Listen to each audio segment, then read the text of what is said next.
Hello, everyone.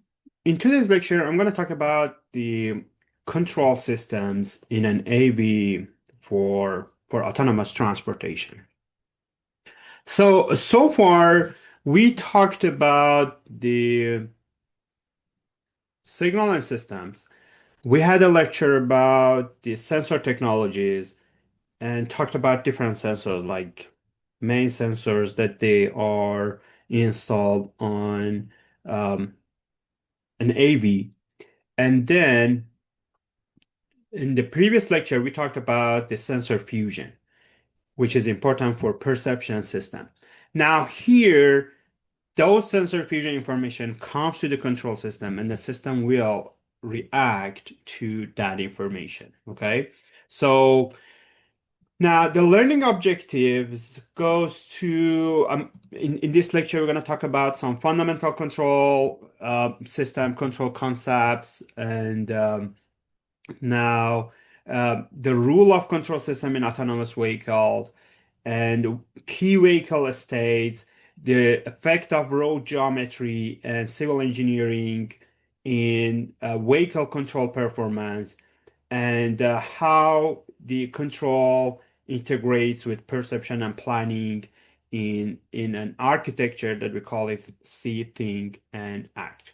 Now, any autonomous vehicle system has or even any autonomous like robots we that we have it in the control engineering, we have a certain procedure of that. All right.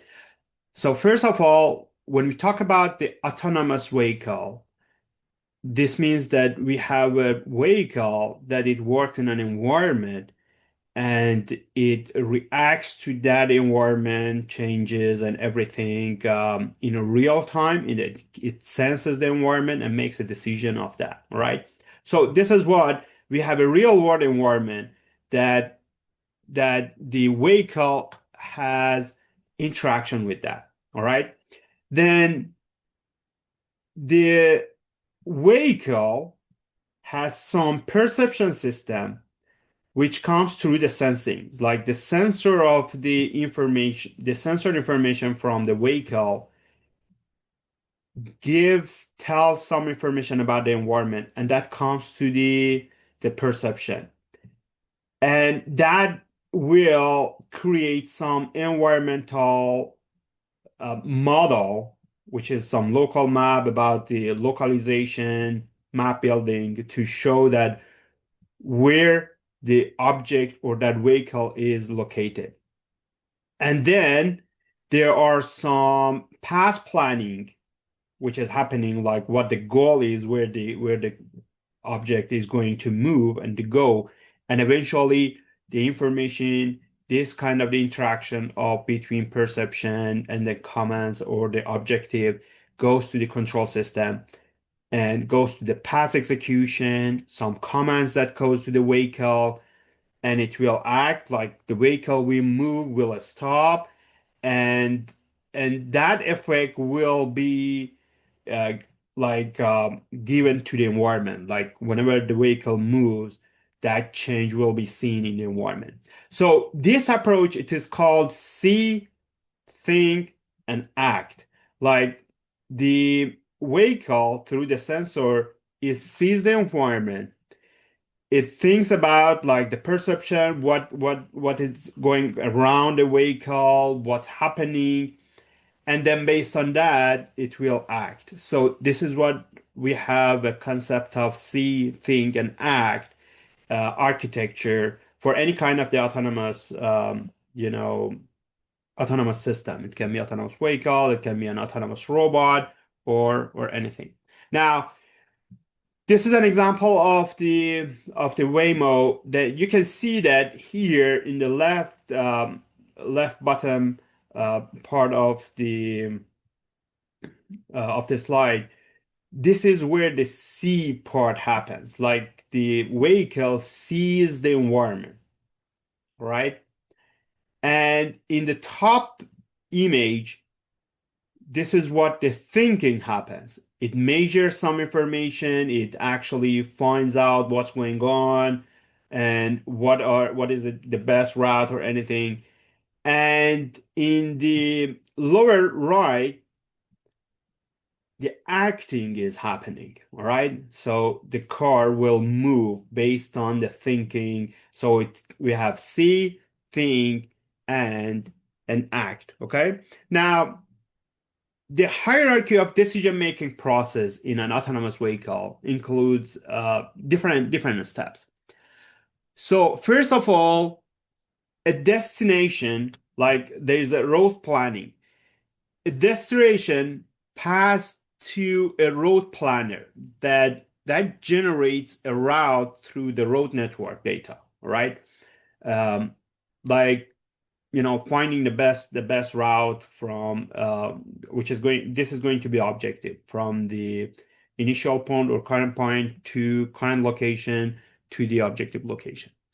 Then there is a behavioral layer that reasons about the environment and generates a motion specification to progress along the selected route. Okay, so and that is like perceived agent, obstacle, and signage. So what's going on in the environment in the road? That is where it goes to the behavioral layer.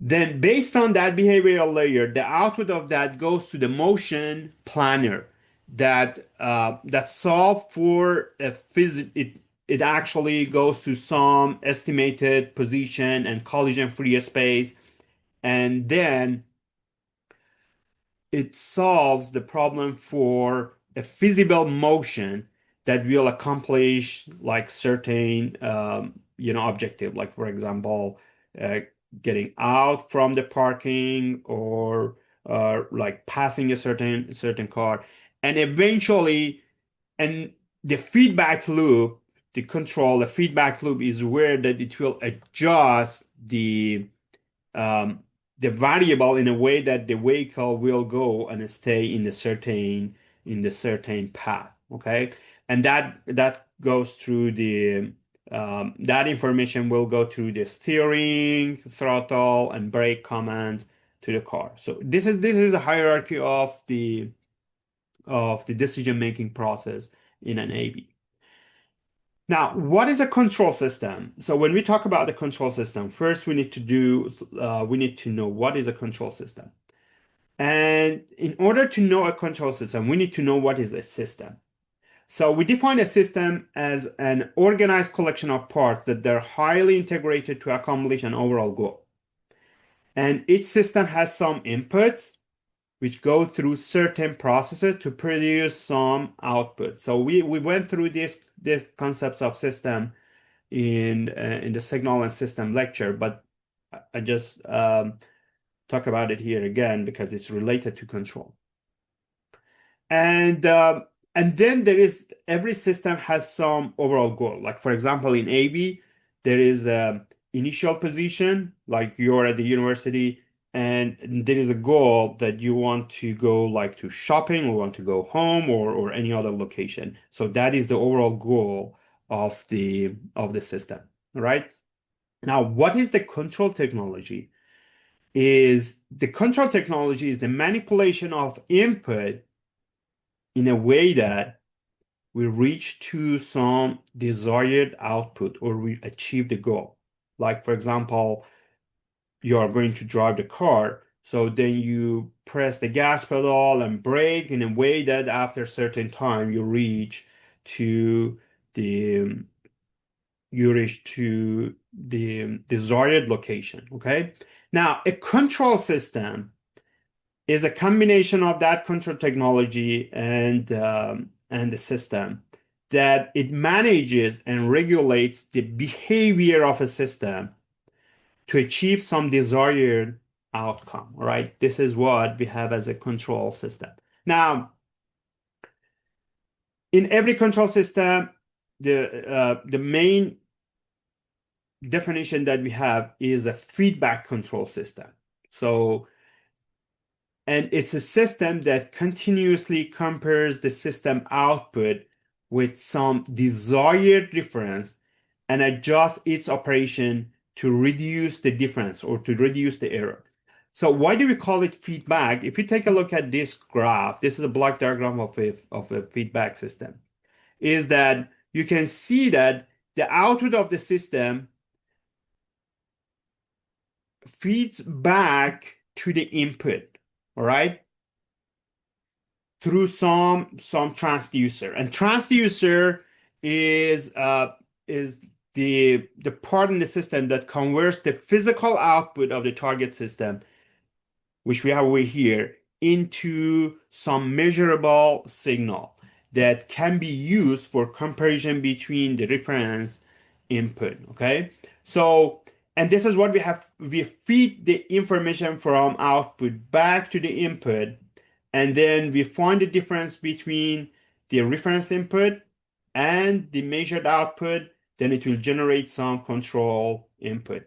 That goes to the controller. It will generate some control error, goes to the controller, and it will generate some input. Now, every control system, you know that we talked about disturbance and noise. It's getting affected by disturbance and noise.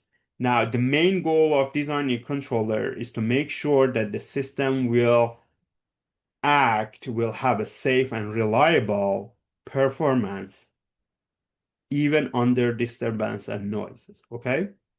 So, a very simple example of a feedback control system is what you have in the temperature control in your house, right? So you set the thermostat on this certain temperature, and that is what it is called reference input, right? Now, then there are some temperature sensors in your house that it measures the current temperature of your house and feeds it back and finds the difference between your input and the output temperature and temperature of the room or of the house. Okay. Now, if there is a difference between that, the system will decide that, okay, let's turn on the heater or let's turn on the AC based on at what time of the year, if it is in the summer or if it is in the winter. Okay. So, and if the reference input and output they are the same, then the system will not, like in your temperature, if the temperature of your house is equal to the reference input, you will observe that your heater will turn off, right? Or your AC will turn off because it reached that desired output. And this is overall a structure of feedback control system. And this is where it happens to the the human as well. Like when we are driving, like we we see the road through our eyes. So information from the roads and what's happening from our eyes are feeding back to our brain. And based on that, we make a decision that if we want to go faster, if we want to go slower, if we want to stop, or if we want to pull over, or whatever. Okay, so that is where it's happening in a regular biological system as well. Now, why control matters in AV? Because the AVs, autonomous vehicles, or especially one that we have the driverless vehicles, they need to continuously regulate the steering and the speed to remain within lanes, obey the speed limits, and maintain safety margins. All right. Like if there are some pedestrians or anything, some objects, they need to regulate the speed of that. And like unlike human drivers, so AVs they rely on automatic feedback systems, right? So because we already have this kind of the feedback system already is designed in the human, we already have that. Uh, and but AVs they should work on some automatic feedback system that those information comes from the sensors, goes to the perception system, comes to the control, and and they need to respond to roadway geometry and disturbances and noises that happens to the system. Now, control theory provides the mathematical and conceptual framework that ensures a safe, stable, and predictable vehicle motion. Now, from a civil engineering perspective, roadway design directly affects how difficult or easy this control problem become.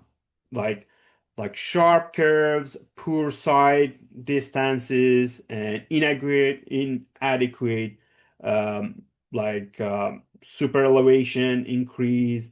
It all these parameters it increase the control complexity of an AV. Now, in an AV, autonomous vehicle, they integrate control system to execute planned motion and physically move the vehicle using some actuators, such as like steering, throttle, and braking. And feedback control system in AVs, it measures vehicle states, all right? How does it work? It measures the vehicle state, compare the actual behavior with desired behavior, like current state. It measures current state of the vehicle, like speed, like location or anything, and then compares that with the desired behavior, like in terms of speed, consider it as a cruise control, and continuously adjust the steering, throttle, and braking in real time. Okay, and that is the goal or the action of the feedback control system. There are so many control methods, like feedback control methods, like proportional integral derivative, which is called PID, linear quadratic regulator, which is LQR. This is the optimization methods, and model predictive control. So these are three main common feedback control methods. There are so many other like more novel control system like data-driven, AI-driven control systems for the AVs that they have been developed, and people are still working on that. So, and again, here, like AI and machine learning, they support high level decision making. Like, they also support those kind of the decision making, such as trajectory planning, obstacle avoidance in some complex environment. So, civil engineering perspectives on control system is that like load road center lines, lane marking, horizontal and vertical alignments, it defines the reference trajectory that the control system must follow, right? So like the road is going to stay in a lane, the car is going to stay in a lane, or it's gonna like track the center line of the road. So that is where it is important. So designing a speed, curve radius, and super elevation, it imposes some physical constraint on the vehicle motion based on friction, lateral acceleration, and lateral acceleration limits.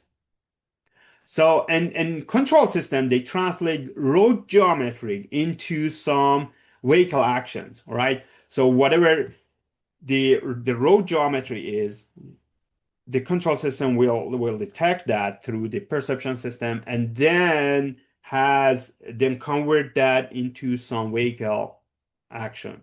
So like poor geometric design, it increases the control complexity, like increases the tracking error, and it reduces the safety margin. And like for example, for a CE design impact, a 200-meter radius curve requires like about 3 times more control effort than a 600-meter curve at the same speed. So this comes through the lateral acceleration equation, which we have as a v squared over r. So for every control system, before any approach is applied to AV or implemented on that, some simulation and validation is required, right? So, so this is what autonomous vehicles, they are tested extensively in simulation because they're gonna work in an environment that they have interaction with the human, they have interaction with animals, they have interaction with other cars. Okay, so that is what it is. It is critical to test the vehicle and especially the control system because that is where the vehicle moves, um, to make sure that the vehicle performance is reliable and safe. And these are what they are some digital twin simulations that it gives a virtual representation of a physical system, which replicates the real world behavior and dynamics, right? And simulation involves testing of control and decision making algorithms and a performance evaluation on some under some specific and extreme conditions. So you can add anything that you want in the simulation and and test the performance of the vehicle. So a real-time control platform, they combine hardware and software to execute the control algorithms under some strict real-time um, timing constraints because the timing is so important. Like even when you consider like yielding or going through a curve, that's these are some timing constraint as well. So so we have the Quasar company has some virtual twin, and they have a Q car test bed, which we have a small autonomous vehicle. This is a part that is available in Sac State. We have it in the robotics lab, and we're gonna have some labs on the getting familiar with the sensor fusion, and some part of the control.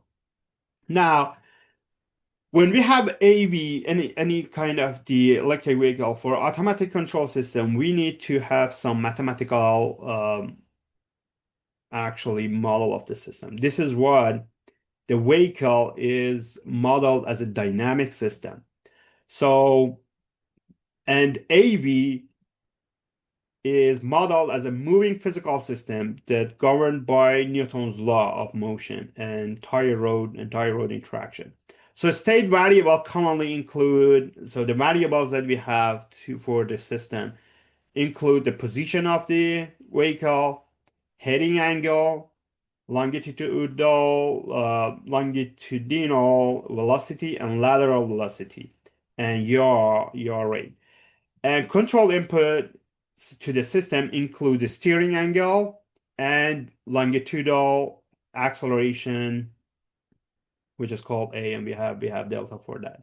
So mathematical models like kinematic or bicycle model and dynamic vehicle model it allows engineers to predict how the vehicle responds to control action before deployment. It will help a lot in the simulation. So this is an example of the uh, differential drive kinematic. So which you can see that there are two wheels here, and each wheel has its own speed. This is what this structure is called differential drive because each wheel can have the certain speed. Then velocity of the reference point, which is mainly the middle of the of two wheels, is going to be the summation of the velocity of the right and left wheel over two. And then angular velocity, how the vehicle will move towards some certain angle is VR minus VL over B. And this is the kinematic configuration or some sort of the equation of motion of the this simple differential drive. Now, kinematic is where it actually deals with the geometry of the vehicle, right? So in any control system, we have or even in robotics or anything, we have two concepts. We have kinematics, which talks about the geometry, and we have dynamics, which talks about like the motion, right? And talks about like that the steering and applying the voltage and the motion of the vehicle. So now in control system we have reference path and tracking objectives, which is where the roadway lane certain line is is treated as the desired reference path that the vehicle should follow. And the AV's primary control objective is to minimize the deviation from this path while maintaining stability and comfort. So deviations are quantified as like tracking errors. We call them tracking errors. And they are measurable differences between desired and actual vehicle states.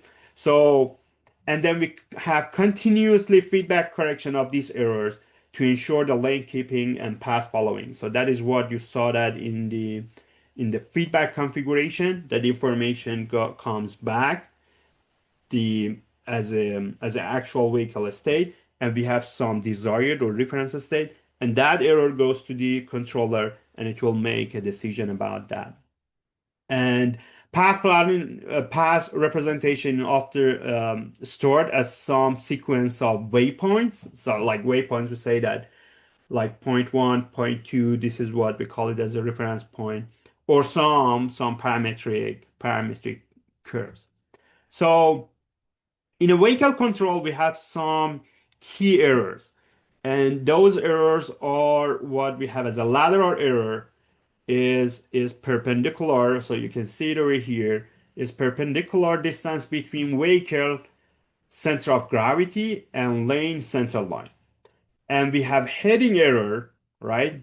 And this is a heading error. The difference between vehicle orientation and the road tangent direction. And like these are measured in different actually units. So we have a speed error, the deviation from desired or current speed. And we have curvature error, which is the mismatch between vehicle path curvature and road curvature. So this requires some advanced controller. So in control action, which is steering, throttle, and brake, are designed to drive this error towards zero or make them as small as possible while respecting the physical constraints of the environment and the car. So, and again, like the importance of the control system goes to like we have a reference trajectory which represents the intended motion of the vehicle through the roadway. So this reference becomes the goal of the control system. And roadway design defines safe and intended vehicle motion with road lanes and speed limits. And that is what you can see that in this figure. And contour theory determines how closely the vehicle follows the trajectory, how corrections are made when errors occur. All right. And what does it compare? It compares desired motion and actual motion, and then it uses feedback to reduce error.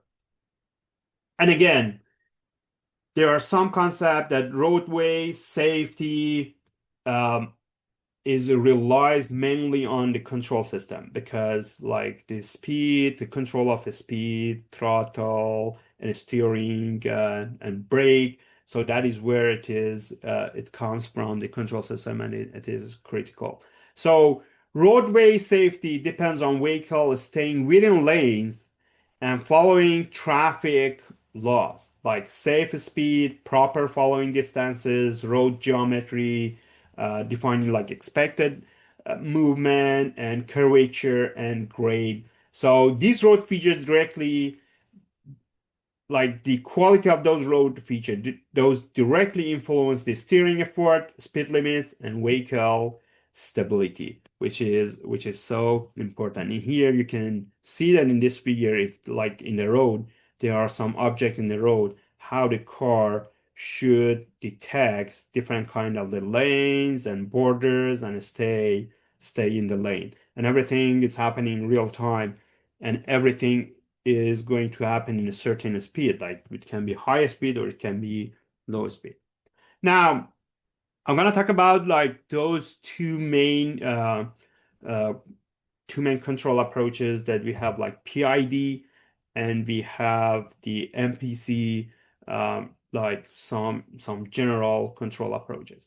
So PID stands for proportional, integral, and derivative control, and it's widely used in many feedback control systems, right? in almost all the practical applications of the control in robotics or in any industry that we have a control system. This has been used as part of that. And for AVs, it adjusts vehicle actions based on tracking error, right? So we talked about the errors that we have in the system, like lateral error and heading error. So it tries to adjust that. And it combines three actions that they are proportional, integral, and derivative. So proportional responds to the current error, right? So, uh, like if the vehicle drifts from the lane center, then steer back proportionally. Integral responds to accumulated past error. So it accumulates integral. Even in mathematics, we have it as an area under a curve. So it accumulates the past errors and it corrects the steady bias, all right? It corrects the error, such as road slope or misalignment. Derivative responds to the rate of change of error, right? So, and it actually reduces the oscillation and smooths the motion. So, and PID in autonomous vehicle helps in lane keeping, speed and cruise control, and in some adaptive braking. And why is it popular? Because it's simple and reliable. It is so easy to implement. It is effective for many real-world vehicle control tasks. So, and this is an example of the vehicle control example in the longitudinal control. So you can see that there is a desired speed that goes to the PID controller. So we have P, we have I and D controller, and that controller has some gain, KP, KI, and K gain. You can see it over here in the equation. So that controller, the output of that controller will create some acceleration input, all right? And and it will be applied to some actuator. It is if it is going to increase the speed or if it is going to create some brake, and that will be applied to the car. Now, the controller works on error, right? And where that error comes from, it will measure the current speed of the vehicle and then compare it with desired speed. I will apply it to the PID, and that will go to the actuators, and then we'll apply it. And this is a mathematical model, mathematical equation of a PID controller. And you can see that how error is designed over here, okay? And this car is a Waymo model. So now the PID controller has some limitations, right, in AVs. So, and those limitations they include that PID does not anticipate upcoming road geometry or constraints, right? Because it works with the past error, it works with the current error, and it works with some rate of change in error. So it doesn't have any certain like you know, anticipation of what will happen in the road geometry and to put that in the controller. And at high speed, when the speed is high, so some delay in response can cause some instability or oscillation or overshoot, which will lead to discomfort or instability in the vehicle. So now, if there are some certain hard constraints happens like lane boundaries, actuator limits, or maximum lateral acceleration happens, it cannot explicitly handle those. And now, when there are certain sharp curves or with the like there are some friction surfaces or anything, it has issues with the performance. The performance actually degrades significantly. And now, these motivations of the PID control, um, these actual limitations of the PID control motivate the other control approaches, which are called like predictive and optimization based control approaches like LQR and MPC. Now, what is a model predictive control? Model predictive control, as we said, this is another approach, another control approach for AVs, which uses a vehicle dynamic model to predict future motion over a finite time horizon, right? Um, and like for example, 3 seconds, like 30 time steps at point one interval. Then at each control cycle, it solves some optimization problem and find the best sequence of control inputs that minimizes the tracking error or those errors of the system while satisfying certain constraints. And all those constraints, they have been included in the optimization problem, okay? And that is the main benefit of MPCs. And then the first control input, when it finds the sequence in the certain, it predicts for the certain amount of time, then it applies the first control input, and then we'll repeat the optimization, all right? And then until the new measurement comes. And it's widely deployed in commercial autonomous driving systems like Waymo, Tesla, Cruise for trajectory tracking, collision avoidance. And mathematically, it has like some tracking error squared control of it. This is a simple optimization problem that it tries to minimize. Now, this control function, this optimization problem, this mathematical equation for optimization problem, that tracking error is where it wants to make sure that um, like it will make the optimization problem is to find out the control input in a way that it reduces the error in the system. And when you have a controller for it, this will capture that we want to make the error as small as possible with the minimum effort, right? So, and this term is so important because you're not gonna sometimes you can make the error. Like for example, let's think about um, an example of going from your house to like San Francisco, right? And normally in a speed it can take like 2 hours for certain speed to go there. Now, if the goal is to only make that tracking error from the current location to the end location to the desired location to make that error zero, so you can assume that you can have the control effort like go with the speed of 200 mile per hour and then get there in like less than actually 1 hour. Okay. So, but it requires a lot of controller for it. Like the car, it has certain issues with the car, like dynamic and everything. And also the gas amount and everything, it requires uh, the significant amount of the energy. However, and we cannot do that, right? Because even it's not legal, we need to consider the like signage, the speed limit of the road.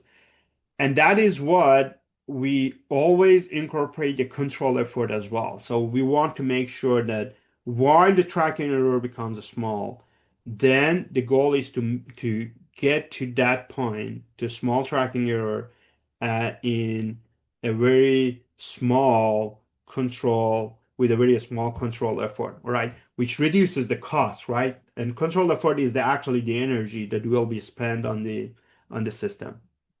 And all these optimization problem, it's subject to the vehicle dynamic and constraints that we have in the system.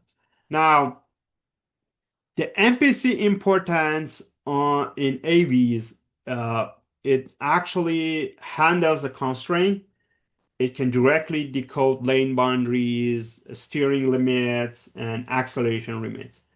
And it helps with the smooth control output, and because optimization provides like some gradual steering and speed profile, and it improves the passenger comfort and reduce the tire wear.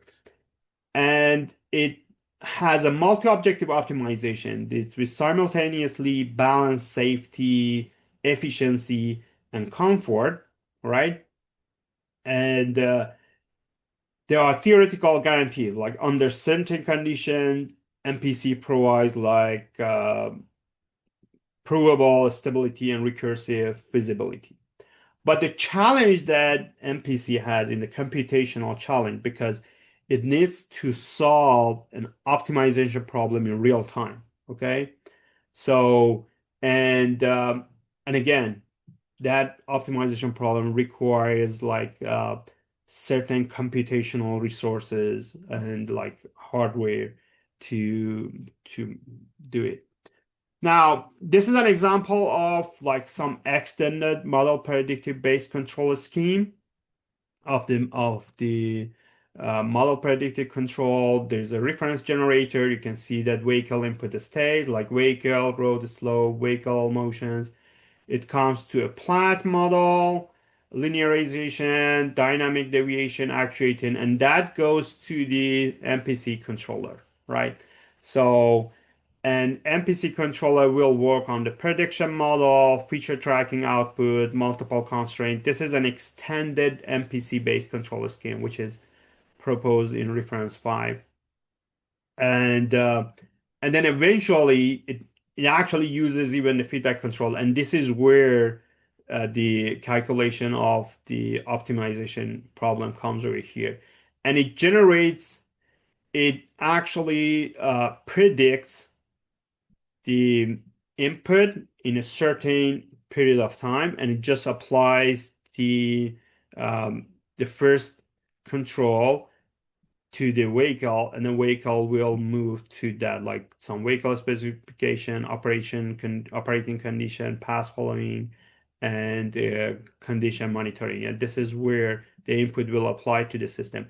And you can see that the vehicle information all the way they come over here as a vehicle state that will go to the plan model and will go to the MPC controller. Okay. So and and the MPC controller, like some of this prediction information that goes back to the plan model as well. They exchange information to have a better model of the system. Now, these are some um, example of control techniques for AVs, like for example, speed control. So it it it has the vehicle as a planning and decision-making module, like some signal tower to test the signal location and like positioning, then vehicle velocity and reference velocity. Um, and this is like a steering and speed control system designed for AVs. And this is an optimal hybrid controller, so which is designed for in this reference. And this is a steering control, all right? The steering control to make sure that the vehicle will stay in the reference trajectory. Now, the rule of civil engineering in AV control systems uh, go is and this is critical because it has the infrastructure quality directly affects the controllability of the system, right? So high quality pavement, clear marking, consistent geometry, it reduces control complexity and difficulty. So designing decisions influence safety margins like generous curve, like radius, adequate side distances, and proper super elevation. It provides wider operating envelopes for the AV. And marking and signage, like clear, well-maintained lane markings, these are critical for vision-based lateral control system because you know that those lateral control system works with the error, and if the marking is not clear, that will affect the error. The error directly goes to the control system, and the system cannot react efficiently to the system to that changes in the lane. Now, connected infrastructure like vehicle to infrastructure, so that communication can provide some advanced information like about the curve geometry and speed limits, and it will improve the predictive control, right? And and civil engineering and control engineering, they are tightly coupled because so and an optimal AV performance, it requires the collaboration between different disciplines, like especially uh, because the civil engineering has lots of like information connected to the infrastructure which is used by AV, and that infrastructure is critical for AV, for perception system, and eventually for control system. Okay, so these are references for this lecture, and you can check them out if you want to see like go more in detail about any kind of the information that are provided in the slides. And in the next slide, which is going to be the last lecture in this series, we're going to talk about the communication systems in an autonomous vehicle. So